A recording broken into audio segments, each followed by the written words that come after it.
Wow, that was really special actually to see Dr. Dave giving me those very flattering comments. I don't know about eloquent speaker, but I'll do my best. So,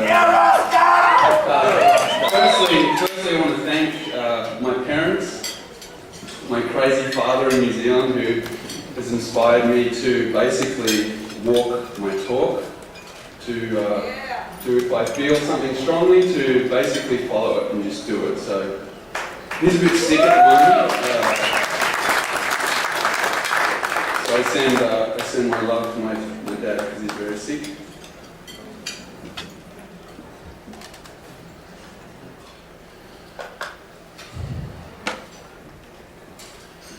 But for me, all of this work basically is something that I can't say no to. It's something in me that, I guess, like Dick that everyone's talking about here tonight, I never met him, but there's a certain drive that is kind of on the border of insanity, where you live, you eat, you sleep, you breathe, the issue that you are driven to change, much like Paul Watson has devoted his entire life to the ocean and has been so effective in changing what is going on in our oceans. I basically, upon meeting Paul a few years ago, 3 or 4 years ago, realised that as a surfer I couldn't believe that I was one of the only surfers in my community that knew of Paul's actions and knew that as an individual I had the ability to go out and do something about it. And so for me, just meeting Paul and realising that I didn't have to go to university, I didn't have to go to various bureaucratic meetings or deal with politicians in order to effect change. And so from that point on, I co-created Surface Felicitations, which is our group that primarily focuses on the dolphin whale issue.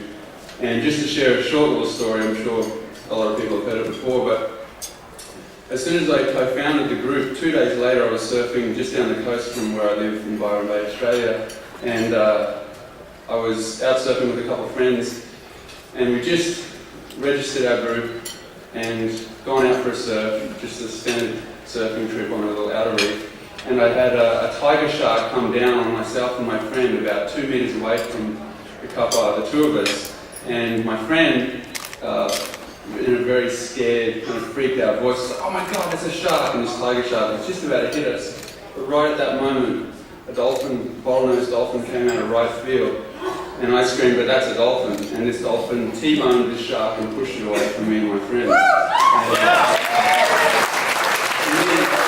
me, that was all the sign I needed to get involved with this work.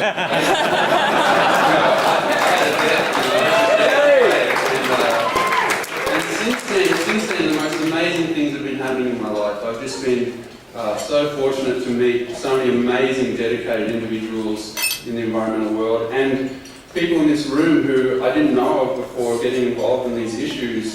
People, surfers who are giving so much to their local areas, to the greater surfing communities on humanitarian levels, environmental issues, and for me that was really inspiring, and part of what I'm doing these days is making sure that all the other grommets and the surfers in our world know of you people that are in this room, people who are giving themselves to the oceans and the health of the oceans and animals there. So I really want to thank everyone that's here, thank the industry for supporting what I've been doing. When I started doing this work, I was actually pretty nervous, thinking that I knew I wanted to go to the front line of these issues based on my inspiration from Paul. And I was a little nervous that perhaps it would be a bit confrontational for our industry and specifically the Japanese surfing industry. But I feel very, very appreciative that we've all rallied together, and at this point in time it feels like we're all really waking up, we're all really taking a deep interest in these issues, and that exciting things are happening, and I'm excited to look to the future and see that little grommets are stopping me in airports, asking me about Sea Shepherd Conservation Society, asking me about environmental issues in the ocean, and I can really sense a surge of energy and attention on this stuff, and for me that is incredible because, you know, as I said, when I started doing this work a little while ago, the word cetacean was completely unknown. Nobody knew. Everyone thought I was talking about crabs and I was talking about cetaceans. And so it's just great that this shift is happening. So again, thank you very, very much. I hope we can continue to do the work we do and make a change. And thank you, everyone.